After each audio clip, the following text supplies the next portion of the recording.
Hello to everyone watching. It is Monday, August 7th, 2023. We're just waiting for our live audience to come in. Of course, we're just going to be catching up, doing some astrology Q&A. I am going to be starting my reading soon. I'm just waiting for the school year to start, really. So I'll keep you updated on the date. I don't have a specific date yet because there are things that are in the works, but I'll keep you updated on that. But while we wait, we're just waiting for people to join. We're seeing people are joining. Hello, hello. How we doing?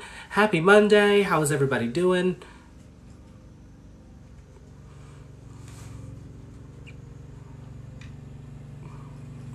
We're just waiting. I don't know if you guys hear that. They're mowing the grass outside. So we're just waiting. Everybody's quiet today. It is Monday. Well, I don't know what I'm looking at. I'm looking at a wall. It is quiet though on a Monday. Just seeing if anybody is here. Nope, no one's here. Leaving. All right, so we'll wait. I'll give it like 5 minutes. How about that?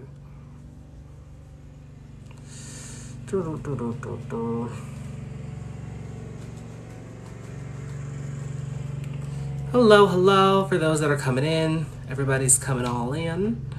Hello. How's everyone doing? Where's everybody from? Just waiting for everybody to come in. Well, okay, I'll introduce myself then too, since everybody's all quiet. Maybe we don't know each other. Oh, there we go. Good, how are you? I'm good, I'm breathing. You know, it's a good, quiet day. I have the apartment to myself at the moment, so I'm doing peachy keen, you know. From Atlanta, from New York.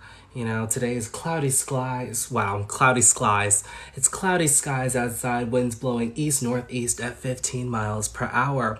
The true and accuracy of that, don't know. Is that Marie? Hey, Marie, how you doing? I see you. Thank you for the gift. Thank you for the rose. Oh, cool. I live in Brooklyn. Love your videos. Thank you, thank you. Brooklyn. I used to live in Brooklyn. I lived in Flatbush, but that was a Q train, and I don't like the local train or the yellow line. Let's be real, you know. But then I lived in the financial district in Manhattan. I lived in Washington Heights, and it was truly like living in the Heights, music and all. I lived in the Bronx for a month. Where else have I lived? I have not lived in Queens. My hat's moving, and I have not lived in Staten Island. I'd like to live in Long Island City, not gonna lie. You know, Long Island City seems cute and quaint. You know, I like the high-rises that they're building towards the water near that park where you can sit and watch the skyline. Yeah, I want to do that. Oh, Greenpoint's cool, too. Not Bronx for a month. Yeah, no, absolutely not. Couldn't do that. No, too triggering. But I wasn't, like, deep in the Bronx. Like, I'm not trying to be up there towards Westchester. Might as well go to New Rochelle.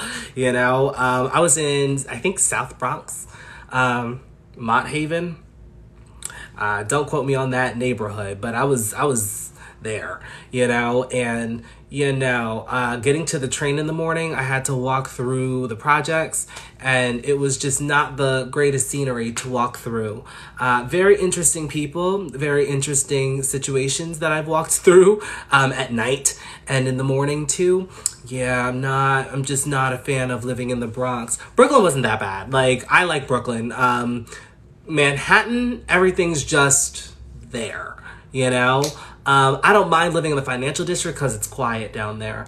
But Washington Heights, I was there during COVID, and oh my God, like every night, like people will play music until like 4 o'clock in the morning. And I'm like, I mean, no one was going to work. So I'm like, who are you working for? But like everybody was just awake and up, you know, and just listening to music. And I'm like, y'all ain't tired, you know, like I know y'all drinking, y'all ain't passed out yet? Clearly not. But yeah, no. Just waiting for more people to come in. We're just chatting, catching up, you know. If you feel like saying hi, you can say hi. You don't have to do the eyes, but I won't see your eyes. So, I mean, hi, you can hi all you want. All you want. Let's see here. No questions, no nothing. Everybody's just watching today. But yeah. I'm seeing something. Maybe we're testing something today. Hi, how we doing? Hi. Your name is Hi. Hi. How you doing? How you doing? How you doing? Well, it's also during the day. This is the first time in months since I was live in the day. Let's see. Hello, hello. Hey, how you doing? How's everyone doing? I'm doing okay. I just came on to say hi because I don't know. I felt like I have this rush of energy today. You know, I did things. I was productive. So I was like, oh, well, I feel like going live today because I'm like, I feel like I did everything. You know, usually right now I'm on season 7 of Friends because I started rewatching Friends for the 3rd time. Love it. You know, and I don't know. I had a very productive day. Watched Friends. I did music. I sang music. I listened to music. And I did some videos. And I did a video for my YouTube channel. I uploaded 8 videos to my YouTube channel today. So if you guys want to check it out, go ahead and do so. You know, as you should. Right. You know. Oh, thank you, Marie. Thank you. I'm proud of you, too, because I know your business is taking off right now as well, too. I'm ready. Well, I don't want summer to end. I will say that. I don't want summer to end. But it's already starting to get it's already starting to dip in temperature here. Like, I'm not going to lie. I live for the 90-degree days. Like, I like the heat, you know? Let's see. You're live. I missed your face. You're glowing as always. Thank you so much. You've always been so kind to me. T. You know. Do I believe in the Lionsgate portal for tomorrow? I forgot that was tomorrow. Let me tell you something. I don't. You know, tomorrow's another day. Because I'll tell you something about this Leo energy. It's giving sidereal Cancer. And every time the sun goes through my 2nd house, that's suddenly when the shit just hits the fan. I just can't. You know, but I can't say that I don't believe in it because if you I don't. That's just the easy way to say it. I don't. You know, like, I'm not gonna lie. I tried it in 2020. That was the first time I heard about it through, I think it was Consciousness Evolution Journey. Because that was at the time when, like, I was going through a dark night of the soul and I was watching tarot readings every 3rd minute, you know, every day, you know. But I never really felt anything. I did release music on the Lionsgate portal in 2021, and I think I redid it for 2022. Like, I released music out. But I don't know. Let's see if something happens tomorrow, because I'm like, I get right now I'm having a Saturn in the 9th transit, and I've been posting a lot of videos about Saturn in the 9th. And right now, like, everything's just I'm questioning everything. Questioning the Lionsgate portal, questioning the Bible, questioning Saturn in the 9th. I'm questioning the 9th house. I'm questioning Saturn as a planet. Should it be a planet? Who made it a planet? You know? And then I'm questioning I'm questioning everybody. That's it. Just questioning, you know? I love a hot, sticky summer. Absolutely. Yes. You know, I love a hot, sticky summer, sun in my face. You know, I like well, I don't like the bugs because, you know, I just don't do the bugs, you know, but I love a hot, sticky summer, 90 degrees every day, you know, like they do down in Texas, you know. But then, you know what really gets me going is how Texas, you know what? Love Texas, but I'm like, Texas, it'll be 82 degrees on Christmas, but then come New Year's Day, it's 11 degrees. Riddle me that. Like, that's the scam of it all, I'll tell you that, you know? I'm ready for fall. No. I mean, fall, it's my birthday in fall season, but I'm like, no. The dip in the temperatures, I don't know. Hey, how do I fix my disattachment issue? Your disattachment issue? I'm going to need some further insight on that, you know? Because I don't know, you know? Is it a placement, you know? Questioning the Bible, I second that. Yeah, no, I'm telling you, because, like, right now, I started reading Genesis. Like, there's this audio listen on YouTube, and I started listening to it, and I'm like, I'm not gonna lie, like, God in Genesis, I was not subscribing to that, you know, because the things that God was doing, I'm like, oh, I didn't think the punishment needed to be that severe, but you know what? So, God is different. But, like, I guess I question the Bible because I'm like, somebody had to write it, you know, and it was changed 30,000 times as per what Google said. So, like, I'm not taking that verbatim, but I know it was changed. And I'm like, who wrote the Bible? Who is the author of the Bible? Right. You know, so that's why I'm like, questioning helps us to get answers. I like you guys. I like you guys. You guys are good people. Because you know what? I feel like when I talk to people that are not, I mean, I wouldn't say that they're not spiritual. Like I talked to Trenton about it. Trenton's my twin, by the way. I talked to him about it yesterday and I'm like, I'm questioning a lot. Oh, let me ask you this. Do you find that sometimes on your journey that your faith kind of dwindles? Like maybe you start losing faith if things are not working out? Like I understand the thing about expectation because sometimes we put our own expectations on things. I got that. But do you find that sometimes on your journey that like your faith can dwindle at times? I just want to know because I'm like, for me, that's what Saturn in the ninth has been. I'm not gonna lie, you know, Saturn in the ninth has definitely been like, I've noticed my faith has dwindled. I'm questioning everything. The things that I thought to be true are not true. Like for instance, a belief that has nothing to do about spirituality. You know how they tell you that like in your 20s are going to be the best years of your life. I started my 20s off in a reckless era. And then by the time I got out of that reckless era because I was healing, COVID hit. So I'm like, right now, my 20s have not been great, you know? And I'm like, if I think, well, I don't know, my 20s have been what I thought my 30s were going to be like. And my teens, like my late teens from about like 15 to 19, that was what my 20s, like what I thought my 20s were going to be like. Cause I had, you know, I had some moments in my teens, you know, but my 20s have just been about healing and really adulting, and not the type of fun adulting that everybody says that your 20s is supposed to be, you know? And I was talking to my mom about it and she was saying that like, this is your time to really figure out what you want to do with your life and everything like that. But I'm like, I feel pressured. I'm not going to lie. You know, I definitely feel a pressure to figure things out. I don't know if that's just me, because I have Saturn in the 10th and Saturn's just sitting pretty in my chart. But like, I do feel this pressure to get things clicking, and then like I'll talk to the universe and I'll just get numbers, you know, except for like my signs in Texas. I'll get that, but like I'm like, what's not clicking, spirit guides? Let's see here. I love the fall. The winter in the Northeast, I can go with that. Absolutely not. That's why I'm moving, because I'm like, this winter up here, oh my God, child abuse. That's what that is. That's what that is. Oh my God. Oh my God. Let's see here. Southern winters start later. No, I'm telling you, southern winters are something different. And I don't know who lied and who said that it's warmer down there. Why is it 11 degrees in Texas and it is 46 degrees in New York? What type of reverse polarity is that? You know, I was down in Texas for New Year's in 2021, switching over to 2022. Why was it 11 degrees? I had to go put my suitcase in the car because I had to go catch a train back down to Austin. I went outside and came right back inside. Absolutely not. Nothing could have prepared me for that cold. Not even being from New York. No, too much. You know, I hate summer in the heat. Oh my God. People are too musty for that. Agreed. Like, well, you know what? I love Orlando, but like during the summer, oh my God. Like, you can't do your hair down in Florida. I mean, then again, Marie, you live in Tampa. Like, I'm like, your hair looks really great. You know, I'm like, how do you manage? Because I did my hair once down in Orlando and that frizzed right back up. And I said, not 2 hours being spent for nothing. But, let's see here. I need spring back. You know what? I'll take spring in Las Vegas.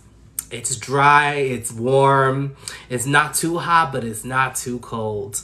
September in New York is really lovely. I'll take that. It's kind of like April 5th. You never know what you're gonna get, you know? I currently have Saturn in my 11th. Oh, yes, commit to something. Things are gonna work out for you. I can't get attached to people like love. Wait. Oh, you can get attached to people, like love them, or you can't. Because right now, Venus is in retrograde. So like right now, and that's another thing that I'm like, if you feel like right now you're just examining relationships, your role in relationships and things like that, that could be Venus in retrograde. Wherever Leo is in your chart, definitely look to where the themes are playing out for you. Exactly. Yes, my faith does dwindle and I hate people that try to push you to keep it. Oh my, thank you so much. This makes me feel seen, heard, and understood, because let me tell you, yesterday I was just like, I guess for me, I was looking at the things that I'd gone through in my life, right? And I was talking to my brother about it and I was just like, yeah, no, my faith dwindles. Like, from time to time, like, I feel like my faith was dwindling. And especially since Saturn got into my 9th house, I've just felt like things were just like up in the air, and I felt like I had control of my life when Saturn was in my 8th house. Like Saturn in the 8th, great transit for me. Probably because I have Jupiter, Uranus, and Neptune there, so I'm used to the, you know, the shishi poo poo pow. You know, Saturn went into my 9th house and immediately everything was like, stop, you know, and I'm like, I'm re-examining everything. And I'm like, no, this is too much. Get somebody else to do it, because I didn't sign up for this hoo-ha, you know, no. But yes, thank you for, honestly, no. You know, it really depends on the person though, because like some people, they have strong faith. Well, actually, let me ask you this. For the people that don't lose their faith, do you have 9th house placements, aspects to the 9th house placements, or a Jupiter dominant placement? Yep. Been deconstructing, decolonizing Christianity, spirituality since 2020, and I haven't looked back. Okay. If life doesn't get hard. Right. That's what I'm saying. 20s were my worst and most malleable. Too real to relatable, because I'm like me. Like, I feel like I'm a totally new girl from who I was when I turned 20. And I'm 25. I'm about to turn 26 in October. I'm expecting my 30s to be more reaping of what I've sowed. Right. Same here. Hi, Laura. How you doing? Same here in 25. Just been focusing on healing and surviving. It's not fun. Literally, let me tell you, like, it's just been, I don't know, like my 20s have just been a healing journey, but it has shown me a lot of things that I was just not ready to see. Like a lot of dark night of the souls, a lot of reality slaps. Like that's been my 20s. Don't get it twisted. Like my 20s has been a good time to enjoy it. You know, I had some good times, but I feel like they've been more downs than ups. And maybe that is preparing me for later in life, because as I said, I got a Saturn dominant placement. So maybe that's just Saturn preparing me. So no. Pressure. Right. I feel the pressure too. Let's see here. Woo, felt this. 23, my 12th house. Oh, I'm sending thoughts and prayers for you. You look exactly like another Trevor on TikTok. He does astrology too. Oh, I think I know who you're talking about. And I think I came across his FYP a couple of times too. Is he he has like Gemini in his name, I think. Yeah.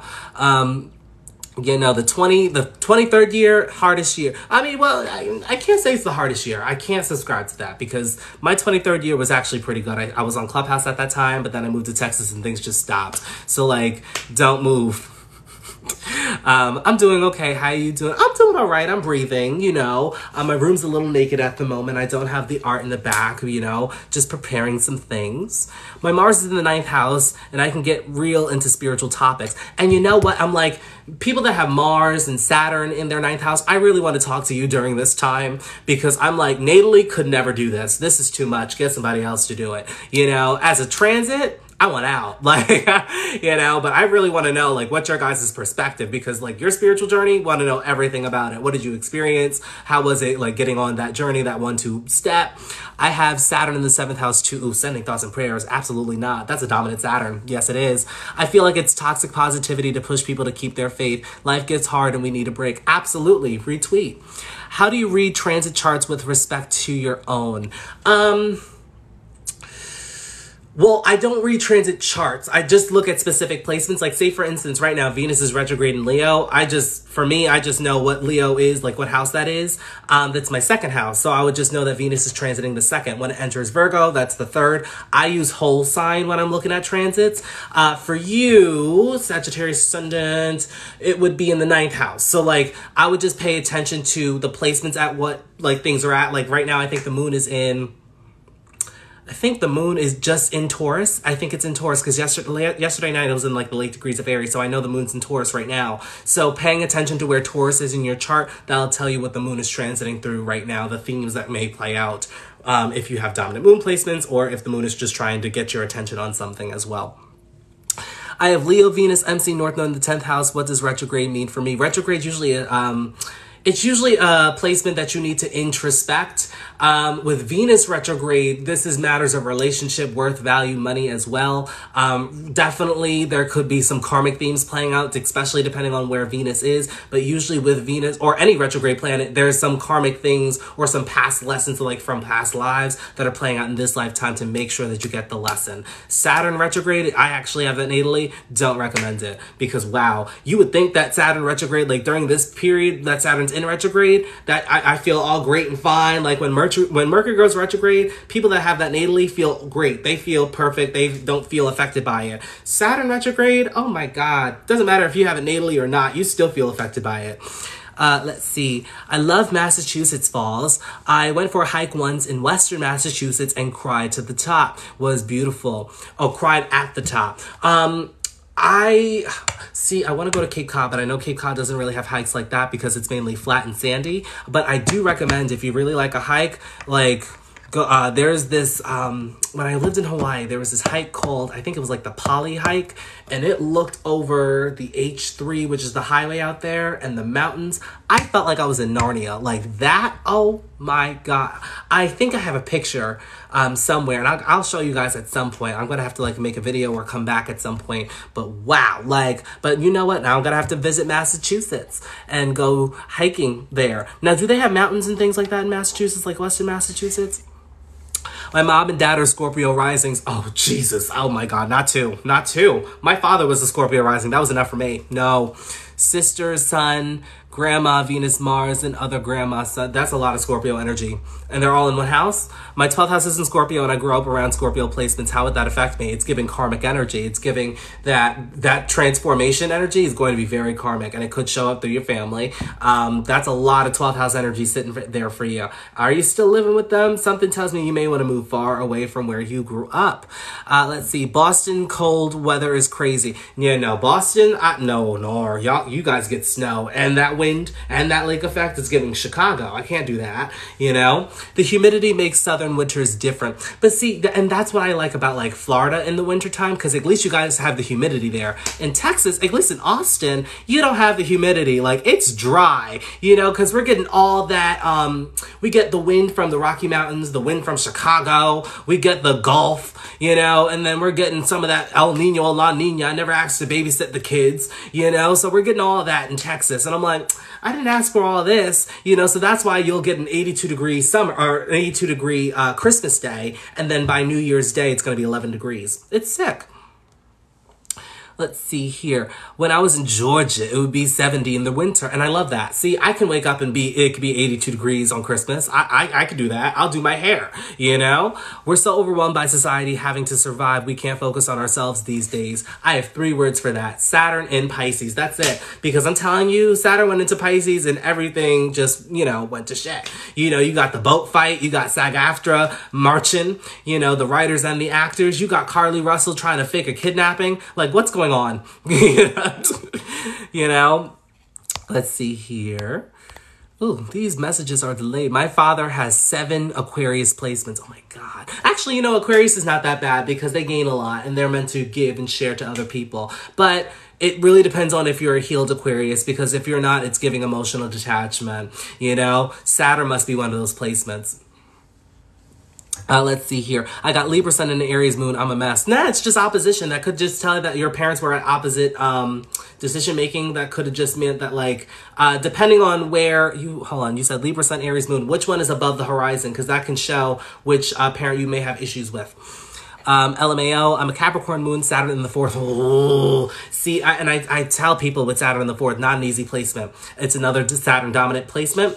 Definitely karma going on somewhere with all that 12th house. I'm telling you, you know, it's that Saturn in the 4th too. Wait a minute. That boat fight was crazy. I didn't even watch, like, I seen like clips of it on Instagram and people were talking about it. I'm like, people just, I feel like people are bored. Like, but you know what it is? I feel like corporations are making a little too much money, and it's clear as day that ain't nobody getting any of that, you know? And it's just, people are doing anything for money nowadays, and it's very, very evident that people are going to do that. Let's see here. I'm just catching up on things. 90% of my chart is 12th house. Oh, and Pluto in the 8th house, Saturn in the 1st. Yeah, no, you're tired. You're tired. Yes, you are. What does North Node in the 9th house mean? Your destiny is to focus on finding a belief system for yourself. It's kind of similar to Saturn in the 9th, in my opinion, depending on what sign it's in. But I will say, destiny is going to focus on expansion. It's also going to focus on what you believe in, your perspective in life. It's also going to help you to figure figure out your life's purpose as well, which means that something tells me, because usually people with this placement come from a town or a small town. It could be a city, but it's usually like a small town or a small neighborhood, and they want to know more about the world. They want to know more about life, but they only learn about it through like a textbook or through online. You're meant to go out and experience it for yourself, you know? Let's see here. Girl, how was Venus retrograde for you? A hot mess and a half. Let me tell you, the amount of karmic relationships, like for instance, okay, so I started dating, say 3 weeks ago at this point. And I I met some people, after a week I stopped dating. Absolutely that. But this morning I did have a dream that I was in a relationship, and I woke up and it was cloudy outside. So clearly the universe was sad for me, because I woke up to a whole bunch of nothing, and empty hopes. So Venus retrograde's going quite swell for me at the moment.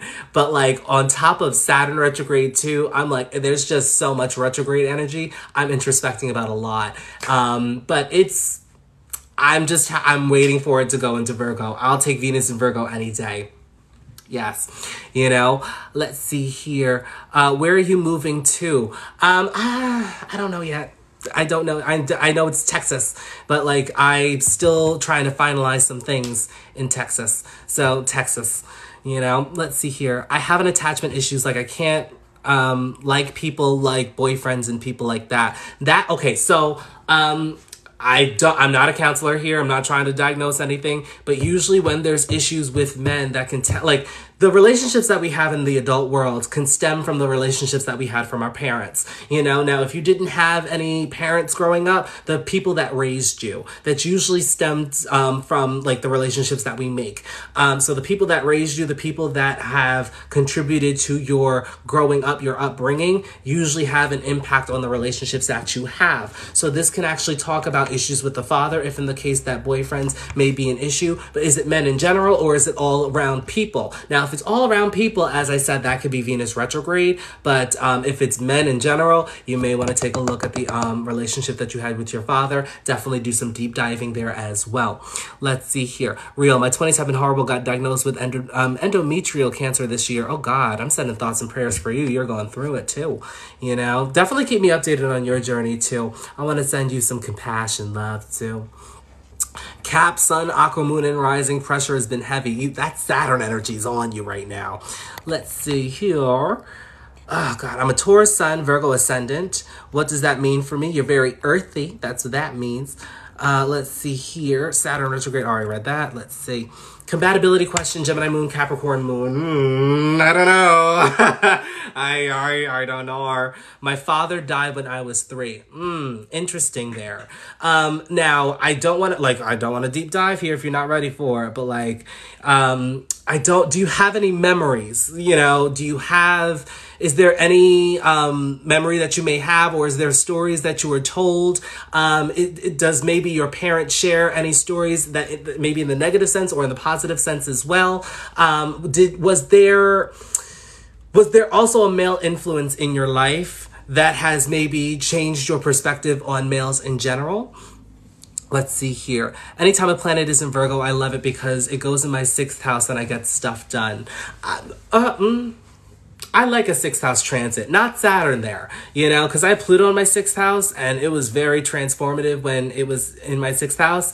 And I'm so grateful that I don't have to see that for another 29 and a half years. But yeah, no, I just can't. Well, you know what? I will say with Mars in the 6th, love it. Great time. Saturn, get out. No. Mercury, it depends. Because I also have my 6th house in Sagittarius, Let's see here. Any advice for a Virgo sun with a Libra moon? Oh, we have the same moon. Okay. Right now, Jupiter's in a very pivotal position for you, with Jupiter being in your 1st house. So spotlight's on you to focus on your life's direction, the things that you would want to do. Watch out for spontaneity as well as impulse decisions. Definitely plan things out before you're taking some action ahead. Now, you have a 5th house sun. Just be sure to express yourself, put yourself out there, and watch for other people's projection. Watch for self-sabotaging energy as well. With that 6th house moon, just be sure that you're being of service to others and you're catering to your personal development journey. I hope Venus in Virgo brings more stability. Look, because I'm telling you, Venus in Leo is not doing that for me. I'm telling you, The one I was in was a long distance and he was a narcissist. Oh, no. you know, and you know, that's been my Saturn in the ninth. Well, I wouldn't say my Saturn in the ninth with dating, but like, I just stopped dating after a week because I was just like, I just don't want to have to deal with people that are not dealing with themselves, you know. But I'm also learning because, again, I have my ninth house in Aquarius, and I have a tendency to like, when I'm in a relationship, it's not saying that I want to fix people. That's not the gig. You know, when I'm in a relationship, I definitely I want to grow in a relationship, you know? I want to be able to, you know, build and develop something with somebody. I don't want to just be in a relationship where we're sitting around trying to count the tiles on the ceiling, you know, and we're just, you know, caressing each other. Like, maybe that's love to somebody, but that's giving Venus and Cancer. But I got Venus and Sag. I need to learn. I need to be inspired. I need to be stimulated. Yes, you know, and I don't know, for me, I like to learn in relationships, and I like to learn about people too. And the last relationship, I wouldn't consider it a relationship, but like the last person I dated, I guess did not want that. And it was just time for me to go. You know what I mean? Venus in Virgo is lovely. I have no problem with Venus in Virgo. Some people say that is better than Venus in Pisces. Is the true node in the fifth house about self-expression? Can be. That's one of the possibilities of it. It could be also about recreation, having fun in life, definitely enjoying life's recreation as well. But self-expression is a big part of it as well. But it's also, you're going to learn your strength in the fifth house, because the fifth house is all about strength. It is a fixed sign. After all, fixed fire. Oh, they better be treating my honey right. Look, I'm telling you. Well, in the dream relationship was great, top tier, you know. But in the reality, I'm like, I just can't.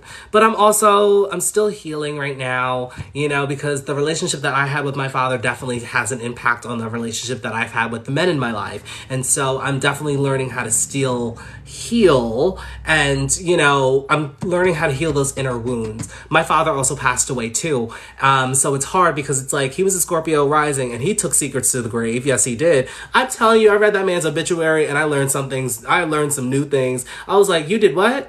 Oh, you worked here? Didn't you say that we were, all right. Like, so I'm telling you, ooh, thank you for the heart. Oh, okay. But you know, like, I just learned some new things, and no disrespect to him. You know, I loved him, but I never had an emotional connection with him. And I think that's something that I'm working towards, you know, is having heart. You know, I'm not saying I don't have a heart, you know, but like, I just find it tricky to learn other people in relationship settings. Friendships, easy, you know, but relationship settings, I'm like, you know, God, I had a dream relationship too. I woke up sad. I'm telling you, those dream relationships are the best. They are so good.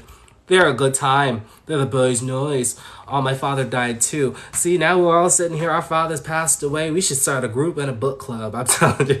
Look, as long as you're healing and working towards it, you'll continue to learn about it. Absolutely. And that's really the goal too. I know no one's perfect, you know, and I know I'm not trying to enter a relationship all healed and ready to go, you know, because I'll be 60 and powdered, you know. I'm just trying to heal and be the best version of myself and still have fun in life, you know. I told myself that I wanted to have more fun in life as well too.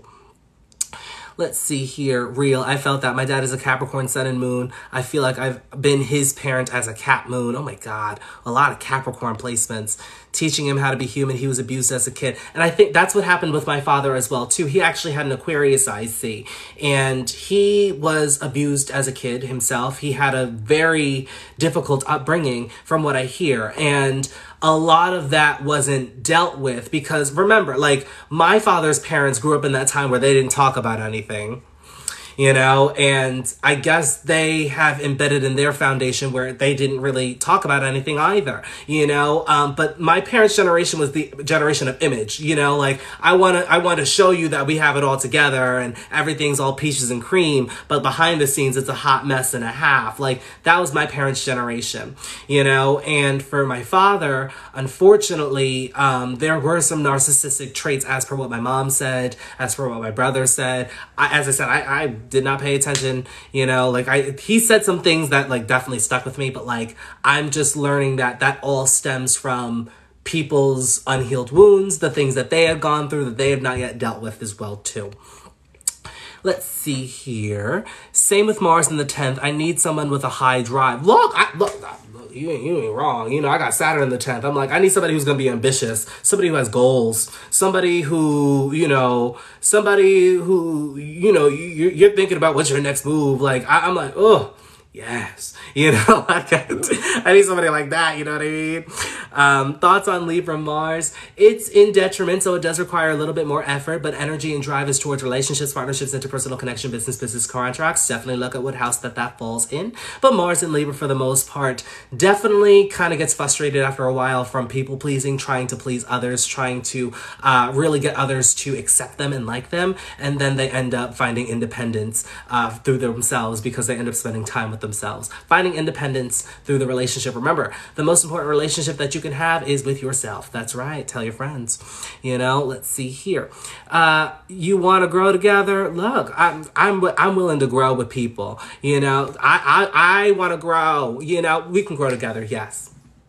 You know, I'm willing to grow with people who want to grow. If you want to grow, if you want to develop yourself, hey, I'm here. Let's start the book club. But other than that, I'm like, I guess for me, I'm like, I'm done with these, I know lessons are always going to come and go, but I'm like, these lessons sometimes, I'm like, Saturn, I'm going to need you to just sit down, go on mute, you know, go watch some TV, you know, let Jupiter take over. But Jupiter is no different than Saturn. I'm like, let's be real for a second. You know, Saturn's going to bring you the lesson through reality. Saturn's just going to be like this. I don't need to bring you the experience because the experience is happening right before your eyes and you can't even see it. That's the gag. And then Jupiter is like, I'm going to give you the experience. I'm going to show you the exact same thing that Saturn is showing you, but we're just going to bring in new people. So that's Jupiter and Saturn for you. You know, people think Jupiter is just gonna bring you peaches and creams for writing your name on the paper. No, Jupiter is just expansion. It's gonna bring you new people and new opportunities, but it's gonna teach you those same lessons. Saturn's like, I don't give a crap about any of that. You got those lessons right here in your home. Wow. And you just couldn't see them until now. So there you go. I hope that's Jupiterian for you. My great auntie raised me since I was born, and I had a stepfather, but he cheated on my auntie. How did that affect you? Did you internalize that at all? Did that play a role in your upbringing for some sort? For Dominique, let's see here. Venus and Virgo probably wouldn't bring much good either. We have to wait till Libra. Nah, it's in my third house. It's crossing over that north node. I think it'll be cute. I think it'll be great. Maybe it'll bring in a relationship. Hopefully it's not another karmic. You know, sending thoughts and prayers, you know what I mean? Libra moon people are beautiful. Well, thank you so much. You're beautiful too. That made me happy. I'm a Libra moon, if you couldn't tell. My man left me. When will this next new moon bring him back? Or you know what? I don't know if I can answer that question for you because you may not like the answer. So I'm not going to answer that for you. I'm going to move on now. Most of my signs are in the fourth house. Okay. So, well, the fourth house depends. What sign is it? Like, what signs on the fourth house cusps? Actually, I think it left. What left? Hold on a second. Pluto has been in my sixth. Oh, it's no. So if your sixth house is Capricorn, it's retrograding back and it's going to be there until about January 2024. Let's see. I am Taurus, Sun, Venus, Gemini, Merc, Mars, Libra rising. Is this why I keep attracting air placements? Well, it depends. Are you attracting a specific air sign or just air placements altogether? Because if so, you got a lot of Gemini and Libra. Well, Libra is the main influence in your chart. And Libra is in a Venus rule sign too. And then you got Gemini, Merc, and Mars. Gemini's at home in its home planet. So that could be the reason too. Yeah, let's see. Bird, these signs don't connect in any way, but you shouldn't date based on astrology. I don't. Oh, absolutely not. No, but I do look at their chart. Oh, that's one thing I gotta do. Because you know what? Here's the thing. I noticed with the guy that I tried to, you know, he had his ascendant and his Mercury were in my 12th house, and I'm like, nar, you know, like I don't really date based off of astrology. You know, I'm not really opposed to that. Like, I don't, you know, if the energy is right, the energy is right. But like, I'm not going to sit here and act like astrology didn't play a role in that last fling, you know, like I'm just, you know, I've got to call this spade, you know. Let's see here. I'll definitely look at their chart, but not date becoming of it. Right. I have to look at their chart. Right. Well, not the Virgo and Cap placements. Wait a second. Were you hurt by the Virgo and Cap placements before? Let's see here. Yes, I feel it because she was depressed and I don't want no boyfriend or husband like him. You need to definitely introspect about that because there's still feelings there that could be unhealed, which can hinder your growth and hinder you from getting into a connection that can actually bring you fulfillment and benefit as well. But that's the thing, because don't compare. The comparison could be the problem as well. Don't compare all the new people that are trying to come into your life to this one person that could have hurt your family member in the past as well too. Let's see. This might have been answered, but what happens when your North Node is currently in your North Node? You're having a nodal return. So that just means that things right now are according to fate. So definitely pay attention to any opportunities, any new people. Fate is really going to step in for you. You know, if things are falling out, let them fall out. If things are coming in, let them come in, you know? So you're having your nodal return. Ooh, it's actually pretty happy for you. Is it crossing the exact degree, or do you have a little bit more time to go? Let's see there. I feel that I have so many Saturn placements and I'm ruled by Saturn, yet I'm Jupiter dominant. Ooh, let me ask you something. What's your relationship with faith? Do you find that your faith may dwindle from time to time? Asking for a friend. All right, let's see here. Saturn energy sucks. See, no, I don't mind Saturn energy. It's just the process. You know, like I love Saturn, but sometimes Saturn just needs to sit and go watch Friends because I'm like, sometimes Saturn just brings too much problems and it brings the things that ain't nobody needs to deal with, but Saturn's like, hi, with baggage and all. So I'm like, we didn't need that, right? Saturn, right. So let's see here. Could you explain Neptune influence looks like on a chart? Depending on what, like if you have it dominant, you may find that depending on where it is, like if it's in the first house, you may not have, the clearest path as to what you want to do, who you are, your identity, your life's direction as well. If it's in the fourth house, you may feel as though that everything's all peachy keen, that you're living a normal life, but then something happens and then suddenly you're right into reality and now you start questioning everything. If it's in your seventh house, you have a false image of what a relationship should look like. You may have visualized what a relationship wants to look like. You may over romanticize relationships and then come to find out that relationships actually aren't romantic at all. Most of them aren't romantic at all. That's actually more than just romance and sex. And then if it's in the 10th house, you may not have a clear path as to what your career may look like. Your future definitely may be up in the air. You may be good at a lot of things. You may be a good creator. But when you have Neptune influencing that 10th house, it's very hard to know when things are going to take off. You may have a vision of what you want to do, but it's hard to know like when and how things are going to happen for you. But you got to start somewhere. Okay. But when it's in like the other houses, let me know for more specifics. All right.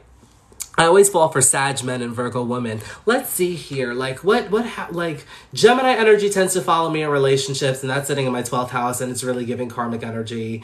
And let's see. Taurus energy definitely came into the party. Like, we love Taurus energy. I do. I'm not gonna lie. You know, now I'm a Scorpio myself, so I'll take Taurus energy. But the Gemini energy, I don't know. Like, I have sidereal Gemini as an ascendant, but I'm like, I don't know about the Gemini energy in tropical, you know? Because I'm not basing it off of the experience that I had. I'm just noticing that I'm a Cancer ascendant in tropical. So it's like, it's just doesn't work out, you know? I'm definitely more introverted, except for when I'm comfortable. Like, when I'm comfortable, I'm like, hey, how you doing, you know? But Gemini sometimes just chats too much, and I'm like, I gotta go, you know? And then they want to know why and everything like that. I'm like, I don't got time for that. You know what I mean? Saturn in the 8th. No, absolutely not. Wish sending thoughts and prayers for that. You know, not the worst placement, not the best placement. You know, but Saturn in the 8th, actually, when I had my transit in Saturn in the 8th, wasn't a bad transit. Loved it. You know, like, but having that natally, I don't know about all that. That's too much. You know, no. Sending thoughts and prayers. You know, what if you have Saturn in the 8th? Saturn in the 8th, just definitely confront your fears with control, intimacy, vulnerability as well. You may want to control certain things that you should not control, because the 8th house is all about things that are outside of your control. But with Saturn here, Saturn wants to control the things that you can't control, you know? So definitely confront, as I said, your fears around control, issues, and intimacies, and vulnerability as well. Your healing journey is going to be very important, but you may be reluctant to let go of certain things that no longer serve you as well. With Saturn in the 8th house as well, this could grant longevity, may not be the healthiest life, but it usually does guarantee some sort of longevity in life. Paying attention to the ruler of your 8th house can definitely tell me the condition that your house it will be in. Okay. Generation of fibbage, that's great to call it. Same here though. Let's see here. He was very childish, T.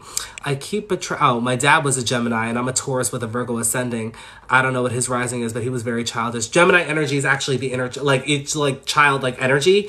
But like, the thing about Geminis that I've noticed, Gemini men, that I've come across, they don't take life seriously. Like, that axis doesn't take life too seriously because they already know, you know, they already know kind of the secrets of life in a sense, but they don't take life too seriously, you know, and sometimes it'll piss people off. Like if you have earth placements, predominantly like Virgo and Capricorn, and you are with a Gemini, oh, you're gonna get frustrated because you take life seriously and you're on a routine and, you know, you got lessons to learn in the earthly plane, whereas with Gemini, they're just like, and it can frustrate you. Let's see here. Oh, didn't mean to do that. Can I see new messages? Yes. How does retrograde affect the 8th house Saturn? Now, is it natally retrograde or is it just the Saturn retrograde, the transit? Now, if you have the transit going through your 8th house Saturn, sending thoughts and prayers. You need to introspect about your healing journey, definitely letting go of things that no longer serve you, as well as going to the depths of certain things, getting to the bottom of things as well, going below the surface, accepting the darker aspects of life, and really making peace with your past. You know, when it's retrograde here, there could be things that are coming up to the surface in a psychological manner. You know, it's not necessarily an external thing, the 8th house, it's more internal, especially when it's retrograde. There can be some thoughts, memories coming back up and resurfacing, and you're like, oh no, I'm not trying to deal with this. No, you gotta face that, you gotta deal with it. You know, that's what Saturn's trying to show you. It's showing you the reality of what is still there. You know, so you got to deal with it and you got to let that go, you know. But once you look at it from another perspective, that's when the true growth starts to happen. And that's when you can step into your power as well. Uranus in the 12th house, God bless you. I couldn't do that. Absolutely not. Well, who am I kidding? Because Uranus is about to go into my 12th house when Uranus gets into Gemini, you know. So when Uranus is in the 12th house, this can really indicate that sudden shifts and sudden truths can be revealed about hidden enemies, your spiritual journey, spiritual liberation, as well as your relationship with the universe too. You may have a different way of approaching your spiritual journey or your relationship with the universe, trusting in the unknown as well too. Do not make rash decisions, okay? Because things naturally happen for you here, okay? Very innovative placement. I will say though, because with Uranus, you could rebel against spirituality. You may feel as though that you may have some type of spiritual force over your life to some degree, and you may rebel against that. The closer it is to the ascendant, the more dominant that Uranus gets. Let's see here. Uranus in the 8th house. I have this natally. Uranus in the 8th house is sudden transformative changes. Not a pretty placement. I'm not going to lie. But this can bring money to you suddenly, and you can lose it just as suddenly too. Easy debt, easy inheritance, you know? But with Uranus in the 8th house, this also brings sudden truths. Sudden truths that you may not be conscious about until intense situations start to happen. Now, Uranus is kind of like that triggering effect where sudden change starts to happen and you're on the clock. And that clock is ticking and you need to take care of it. So that's all Uranus energy. But it's very innovative, especially if your 8th house ruler is in the 10th house. These are once in a lifetime ideas that tend to come to you quite easily. Let's see here. I attract a lot of Cancer risings and I'm attracted to Pisces Mars too. Well, Eric, today is your lucky day because I am a Cancer rising. You're another attracting Cancer person.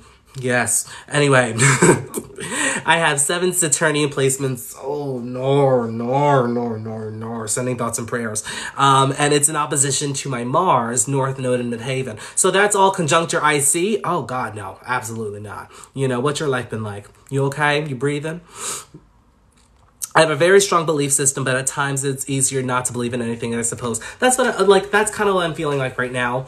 But at times, yeah, like right now I feel like I'm in a time where I feel that everything is just, I'm questioning everything and I don't know what to believe. But like when Saturn was in my 8th, I felt like I knew myself. You know what I mean? Not saying I don't know that I don't know myself now. I know myself, but I'm like, I don't know what to believe in. I just know right now the only belief that is consistent in my life is that I'm here for some reason.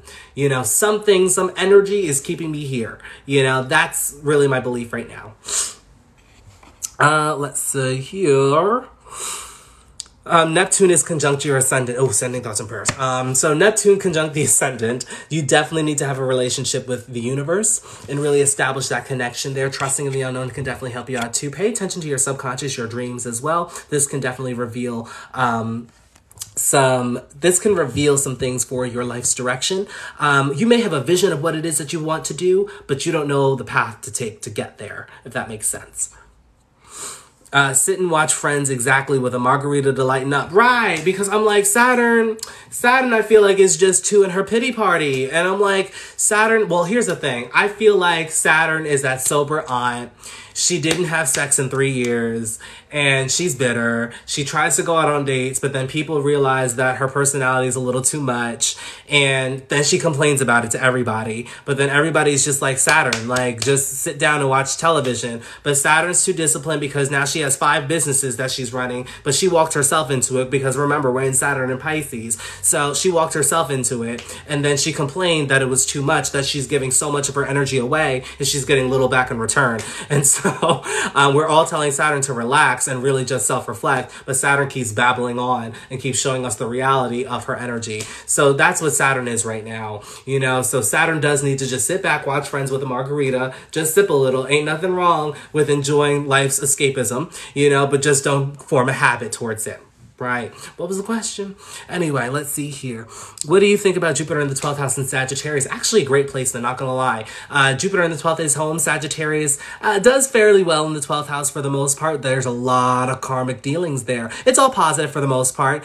Jupiter's in a good condition. It's at home as well, too. Watch for the preachy, teachy energy, especially with your spiritual journeys, spiritual teachings as well. But for the most part, you could be a very spiritual individual. Traveling to foreign lands is definitely going to help you out here. Definitely going to help you on your spiritual journey. Could definitely ascend towards spiritual liberation with this placement as well too.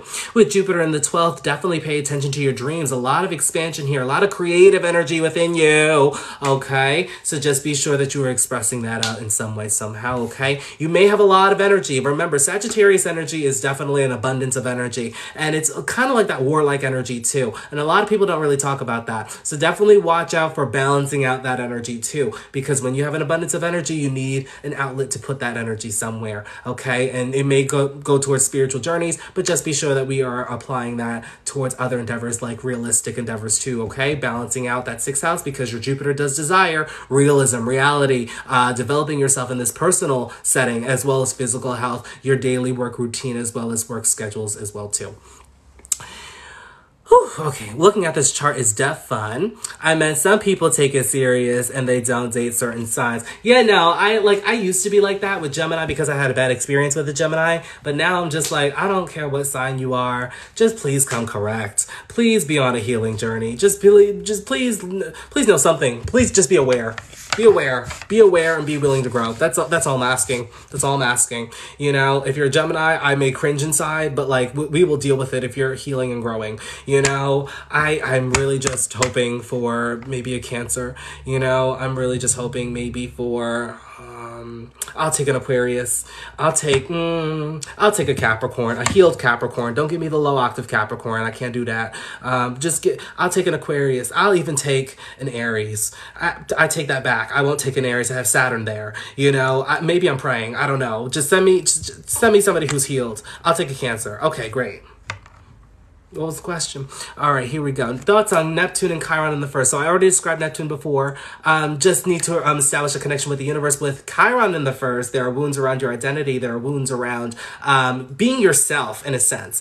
And what do I mean by that? When you were yourself, when you were just expressing yourself and being who you were, people tried to tell you who you were. People tried to say, oh, don't do that. I don't like that. That's not who you are. They tried to put these false themes on who you were. And you could have believed it if Neptune is conjunct Chiron. So it is really important that you get to know yourself and establish a connection with the universe, because this will help you to figure out your identity, which in turn can help you to figure out the right path that is right for you. Okay. Let's see here. I'm a Sagittarius, Sun, Moon, and Rising, and Mercury. Oh, okay. Just broke up with a Libra. You got a lot of Sagittarius energy, too. Look at you. You know, how you balancing out that energy. Don't get me started on that Pisces Moon, T. Let's see here. We love you, Gemini. No Geminis allowed. Screaming. Same with the Gemini folk. Very accurate. Thank you for your information. Of course, of course, of course. Let's see here. Saturn intercepted on the 6th house in Sagittarius. Oh, babes, no. Oh, my God, no. You know, Saturn intercepted. I mean, you're still feeling Saturn energy. Thank God it's not dominant. Well, it's Sagittarius. Yeah, thank God it's not dominant, but I'm like, oh, God, not the interception of Saturn. Because you know she's... Do you have any placements in the 12th? Because if not, oh God, sending thoughts and prayers for your spiritual journey. Did you have a dark night of the soul yet?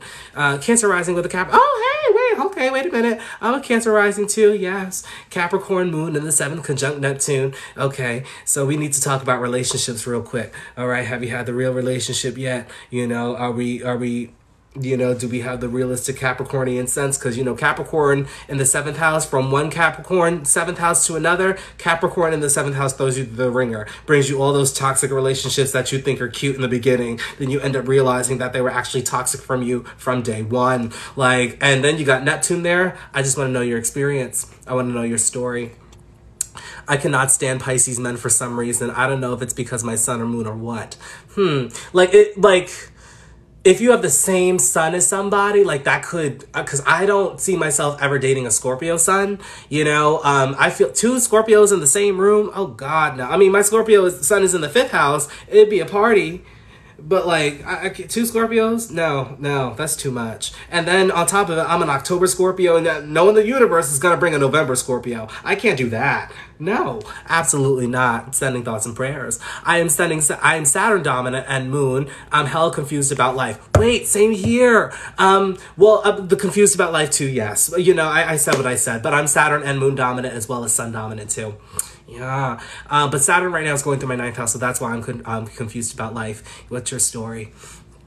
Let's see here. Tap the screen, everybody. I was about to tap the screen myself. I was like, oh, okay.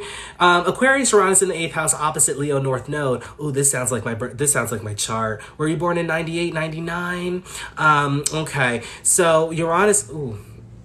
Some car just drifted past and I felt that vibration right here. It did not hit that ear right. Okay, so I have Uranus Aquarius in the 8th house natally. I'm a Cancer ascendant as well. I'm assuming that you're a Cancer ascendant too. You need to learn that worth and value there, because you know what? The universe is going to walk you into a bunch of transformation. You need to ask yourself when enough is enough. I actually did a video with Saturn in the 2nd house today. Definitely take a look at that.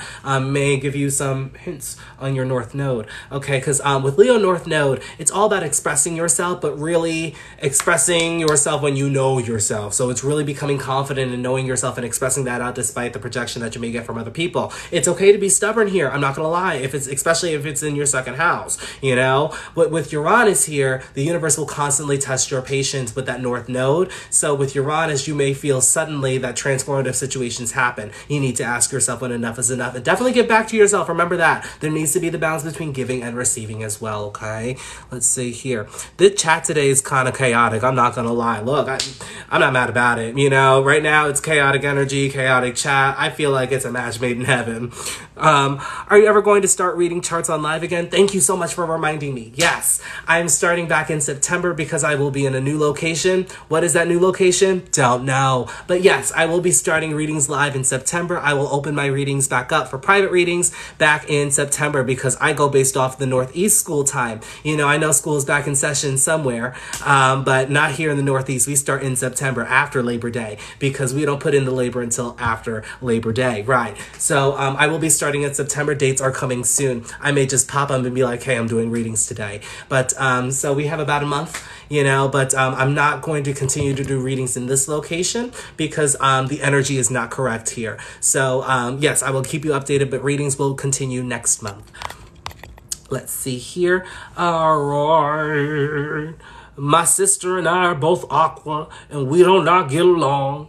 So are you guys both January, both February aquas, or is one January, one February? Because that can definitely have an influence. You know, asking for a friend. You know, Cancer Sun, Leo Rising, Aquarius Moon. I'm in a dilemma with my emotions 99% of the time. Got me feeling emotions. That's right.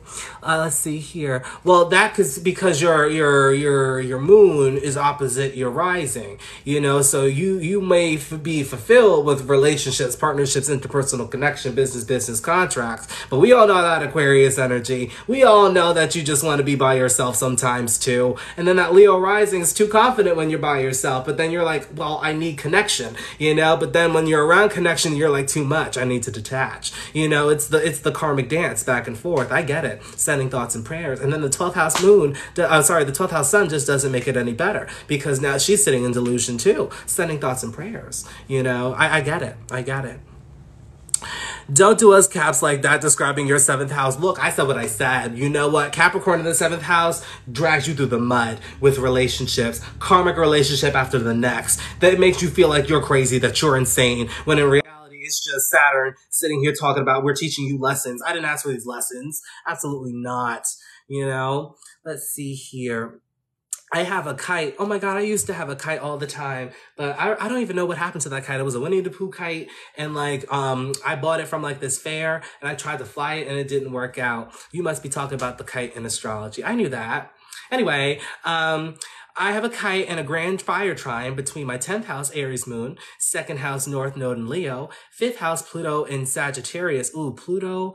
Did you say Saturn moon, Aries moon in the 10th house? Okay. Cancer rising, you know, Cancer rising. You know, that's what that's giving, you know? Okay. So the kite, hold on. Where's the outlet for that kite? Cause if you have, 2nd, 10, and 5th, where's that outlet? Is it in the 8th house? Is it in the 11th house? Or is it in the 4th house? Let's see here. Gemini, Sun, Cancer, Moon, Sag, Rising. Welcome, welcome. What's my opinion on Pisces, Mercury, conjunct Pisces, Sun in the 9th house?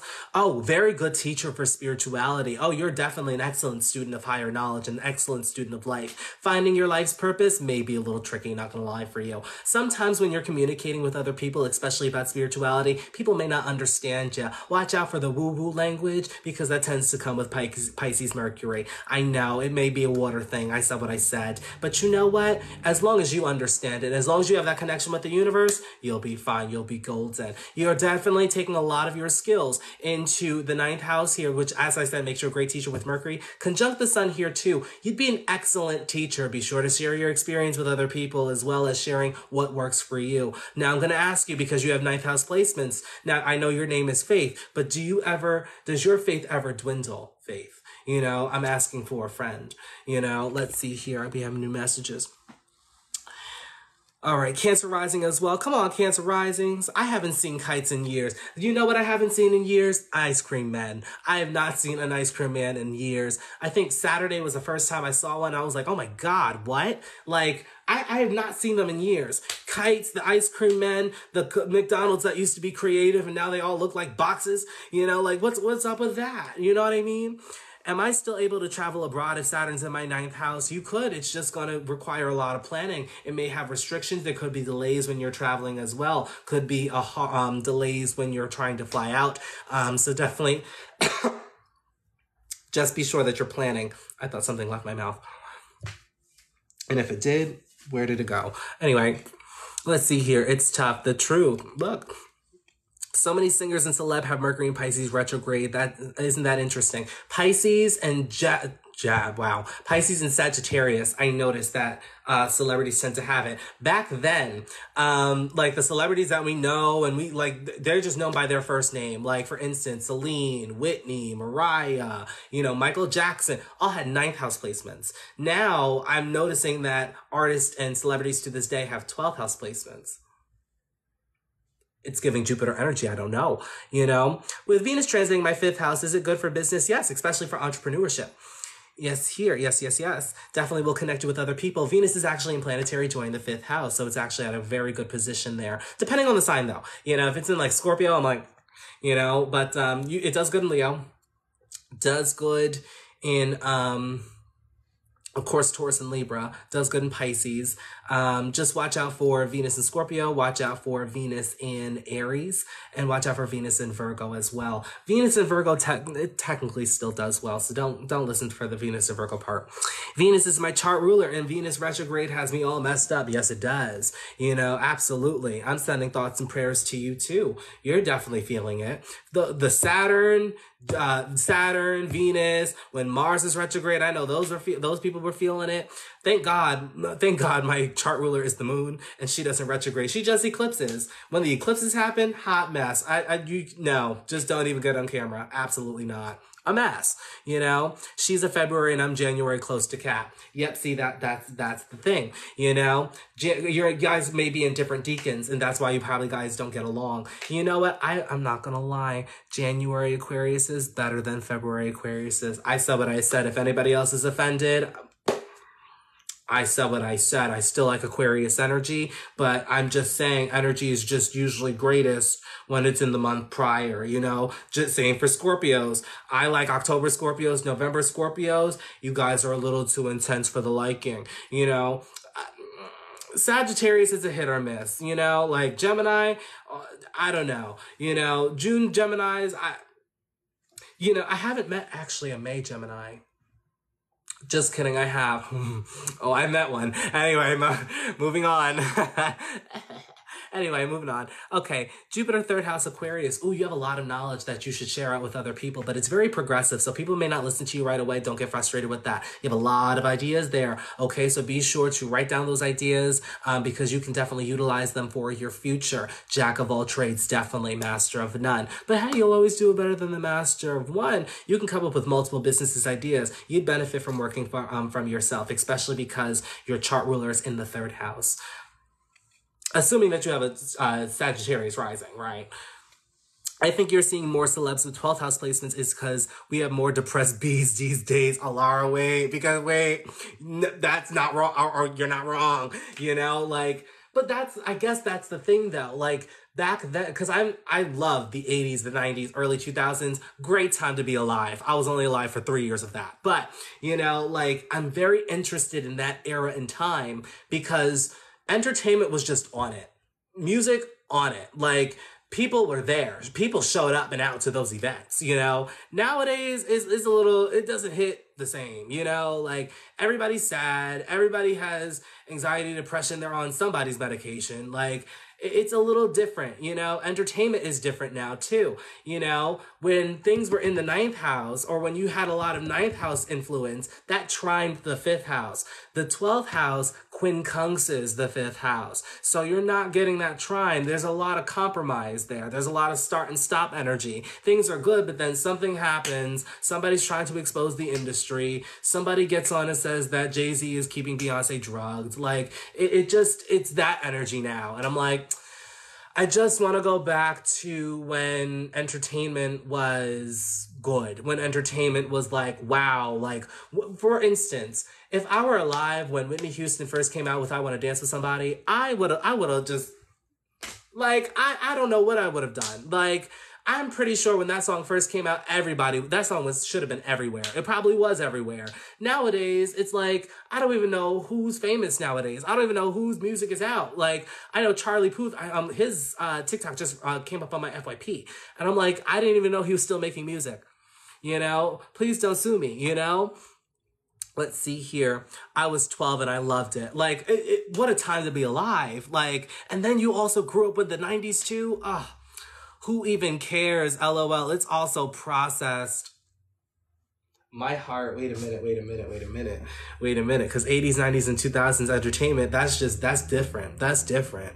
Like, that music was real. They had talent back then. Nowadays, you can go in and be like, and people will download and stream your music. That's not music. That's a sound, you know? As a Gemini moon, can I write good music? Absolutely. Gemini rules communication. It rules words. You could be a good lyricist as well, especially when you put your emotion in it. Let's see here. I used to record Whitney off the radio on a cassette tape. Oh my God, I knew so many people who used to do that. What a time. Like, they used to do it off the radio and then they would record it when the song came on. So you get a little bit of the host speaking and then you'll get the whole song and then you'll have to stop it at the right time. Yes, what a time. Do you mean I have nothing from Whitney Houston? 'Cause period. Look, I'm telling you, just entertainment back then was just out of standard. You know, you had to be talented and you had the looks. blast. Let me tell you, things just happened, you know? But back then, it really wasn't so, I mean, it was fixated on the looks, but it wasn't fixated as much as today. Like today, I feel like everybody tries to get a following for the wrong reasons. I feel like entertainment is what it is for the wrong reasons. And then you have all these big corporations investing in people that they have talent, but it's not talent that's going to stand the test of time. Like for me, and this is just my opinion, you know, for me, I feel as though that I'm like, there are some really talented people out there that aren't seeing the light of day. Also, another thing is the market is so saturated nowadays. Back then, we had monoculture. So you really needed to know somebody and you really needed to be talented and you really needed to prove yourself to get to that specific status. Whereas nowadays, all you have to do is get a specific type of following and people don't care what you sound like. You know, as long as you have the following to back you up and the audience to back you up, they'll promote you. They'll put you out there. That's why I'm like, today's music, to me, it all sounds the same. You know, it's a very similar sound. I can't really differentiate who's singing what, you know, like for me, they all sound the same, you know, and moving into this AI, you know, craze, nowadays, you don't really even need talent because you can literally put your voice or say something like, for instance, I'll say the sky is blue. If I say that to an AI, they can generate my singing voice and make it sound like I'm singing the song. And I feel as though that a lot of people are doing that. So people nowadays don't even know what's real and what's not real is because you have all this AI stuff. And I'm like, you're taking away from the people who actually have talent. Vent over. Okay. Moving on. Let's see here. I see a lot of ads. Back then, there was more Saturnine. Now it's more Jupiter. Yeah, absolutely. Absolutely. Back then, it was definitely more disciplined. But like, of course, Saturn took advantage of that because Saturn was greedy. And now Saturn's depressed and pessimistic. And now we're telling Saturn to go watch Friends and drink the margarita, you know? And now Jupiter's taking over. But like, with Jupiter, it's like giving a baby a gun. It's like giving a baby a gun and you don't know what that baby is going to do, but you know that baby is touching that gun and that the baby keeps playing with the trigger, but it doesn't have enough force to, you know, make the trigger go off. And I'm like, oh my God. But somebody thought it was an okay idea. And I'm like, I just wanted to go back to the Saturnian or Saturnine. But of course, with Saturnine energy, many people don't like Saturnine energy because it's very disciplined, you know, and if you don't have Saturn dominant energy and you're not used to Saturn energy, it can be a lot, you know, which I understand. Like back then to now, like it's very different because with Jupiter energy, all you have to do is write your name on a piece of paper and you get $5 million for doing absolutely nothing. What do you think TikTok is, you know? Whereas back then, TikTok wouldn't have lasted because what are you doing? What are you doing? You know, how did you get this deal? Like, who do you know? You know, so like back then you really needed to work to get somewhere. But nowadays, I would say you can make money in the most dumbest ways nowadays. Back then, you needed to, when I tell you, people sold albums, you needed to sell albums. They sold those tangible albums. Nowadays, now you got all those streaming services. You don't even know who's listening to what. You got all these different streaming services in different countries that you're shipping. Like I put out music, which by the way, go listen to my new album, Show Me How to Walk, if you want to walk and dance. When I put out my music, I ship it to Spotify, Apple Music, Deezer, Tidal, Amazon Music, Google Music, somebody's son's music. You know, there's all these different platforms that you're putting it on. I'm like, who's listening to all that? You know, like, how do you keep up with all? I mean, well, of course, my distributor keeps all that for me. But then on top of that, I got to register with PROs and all these other stuff. So it's like, I don't know. I still take a Saturnian approach to entertainment nowadays. Nepotism babies are also rampant in the entertainment industry because everybody and their mother had children in the 80s and in the 90s or in the 70s, and they all grew up. And now it's like they got work in the industry. And then, like, what really gets me, though, what really gets me is, like, the Nep children who, they know that they're Nep children, but, like, at the same time, it's like, I don't think they really get it, you know, is because, like, for them, it doesn't matter if in the case that it was a hard process, you still knew people to get to where you were. It didn't matter how long it took to develop you. You were still going to be in that space regardless, right? If that's something that you wanted to do, you knew people that can influence you and shape you into the industry standard. Whereas people who grew up with no connections, it's 10 times harder for them to get in the industry like that. Like for instance, I know Beyonce had no connections, but her father, she has a North Node in the 10th house, so it's like destined to happen. You know, her father left his job, became the manager, definitely did what he needed to do at that time, got him on Star Search, got them the deal with, I think it was Columbia, and that didn't fall through. Columbia or Jive, one of them. It was Columbia or Jive. And so like that was back then. Nowadays, it's like, it's so much harder is because people think, well, I will say the older generation thinks it's so easy to become famous and to, you know, build up a thing for yourself. But again, the market is so oversaturated nowadays. It's so different to put yourself out there because you can put yourself out there and market all you want, but like you're up against algorithms. You're up against other people who sound exactly like the music that you're trying to put out, you know? So it's like being original in today's market is very hard. And then on top of that, people need to like that difference as well too. So it's much more at play. Let's see here. Mariah Carey, Faith Evans, Aaliyah, will never see stars like them again. It's aesthetics now. And you know what? I watch a lot of like documentaries and biographies. And for me, I'm like, I guess I want that type of world back. Oh, Britney. I watch a lot of Britney Spears documentaries too, you know, but I'm like, I guess I just want that world back, but that world is long gone. That world is long gone. Social media kind of just did that number. All right, I'm getting way off topic here, talking all about old songs are more meaningful because back then they made songs to last the test of time. Pop music even still too, like pop music, they didn't even know that those songs were going to last the test of time. Nowadays, songs that we listened to in 2016, I couldn't even list you one song that came out in 2016. I'm being honest here, you know, but those songs didn't last past that year, you know, 2013, 2014, there's still songs that people listen to definitely, but those songs don't have the type of longevity that songs back then had, you know? Now people are barely able to sing, have no lyricism, lack soul, and are too fixated on what's popular. That's the T. Absolutely. Absolutely. You know, nowadays, well, lyricism is a bit different because like it's evident that people are going through very similar things and people sing about very similar things too. Now, in my music, I'm not going to lie because like where my lyricism comes in, like I'll sit here and be like, I do what I do, I do what I do, what I do what I do, I do what I do, what I do what I do, you know, but like for me, I don't make music to make people listen to it. Like I make music so people can walk and dance. Like I like to make dance music, you know, but I know my audience there. A lot of people are making songs based off of the sound of Billie Eilish or the sound of Taylor Swift. And then they try to use similar words and they try to use similar themes and they try to develop the hook. You can tell, you know, that it's kind of manufactured in a sense, you know, juxtapose people who actually sit down and they want to do this for a living. I feel like a lot of people are doing it for the wrong reasons nowadays, juxtapose wanting to get their music out there. I feel like a lot of people are doing it for validation purposes too. Nirvana was in a van for a long time before Teen Spirit. Absolutely. You know, I agree with everything you said about the entertainment industry. Thank you. Thank you. All right. I'm going to take a couple more questions and then I'm going to geo out the DO because I need some water.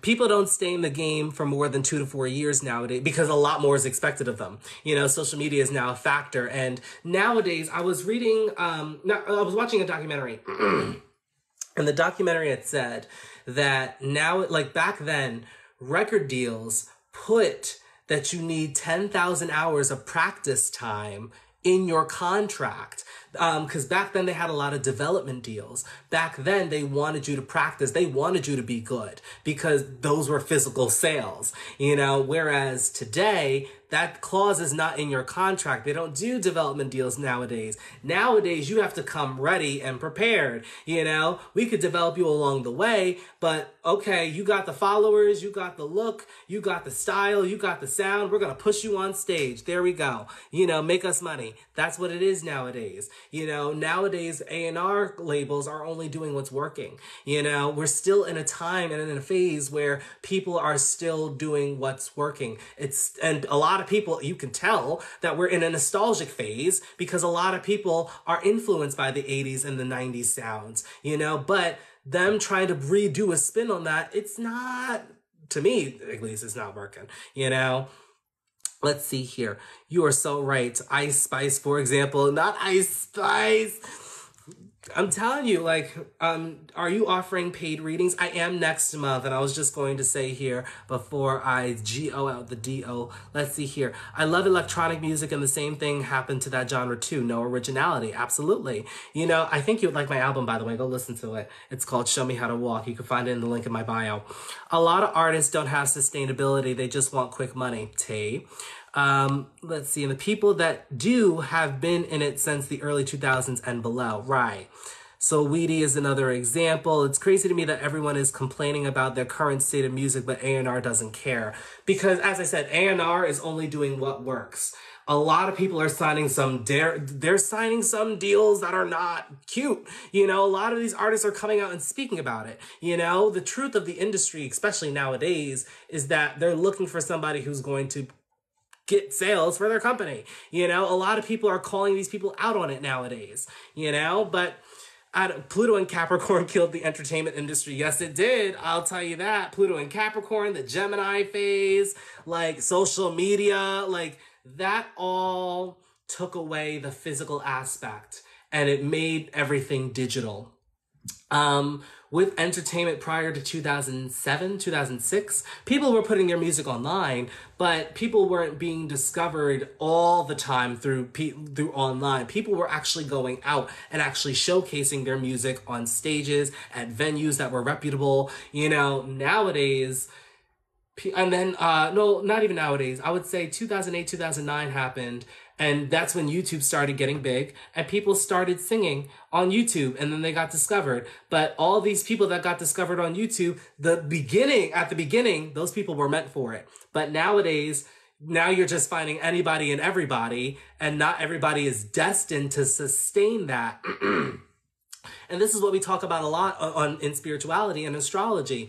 You know, you have to be ready to sustain that level of a blessing. You know, that is a blessing in anybody's life, but that does come with the opposite side. You need to know yourself in an industry like this, because if you don't know yourself, people are going to be very quick to try to tell you who they think you are. You know, that's one. Two, it's very taxing on your voice, especially if you're not a singer, if you're not trained to be a singer. Back then, a lot of the singers were trained to be singers. You know, they grew up in church or they took music lessons. Nowadays, most people just sing without the correct technique, and then their voice gives out on them within 5 years. Because when you're selling out arenas and stadiums and you're singing to that height every day, you're killing your voice. You know, and your voice, you're doing damage to that. Remember, your voice, your vocal box, your vocal, I don't know what you call it. There's a specific name for it that I can't think about at this time. But it's keeping score, you know, and the more strain you put on it, especially at an early age, your voice is going to naturally change. Okay. Your vocal cords. I think, did I say vocal cords before? But I was looking for a specific word. I don't know.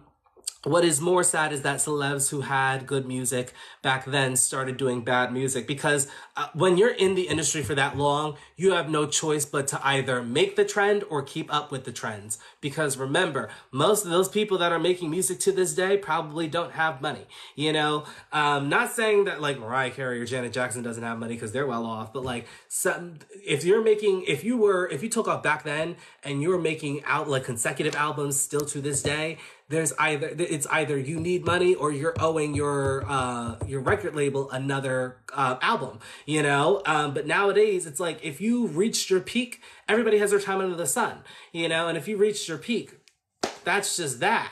You know, your music may not be as good as it once was because you were meant to take off during that time. A lot of people tend to age out of the demographic. The major demographic in the entertainment industry is 18 to 40. There are a lot of people that are still in the industry that are in their 40s, 50s. They're still making music. It may not sell because they are not aware of the generation that is now listening to them. That's also another factor in it as well. All right, but with that being said, I am going to go.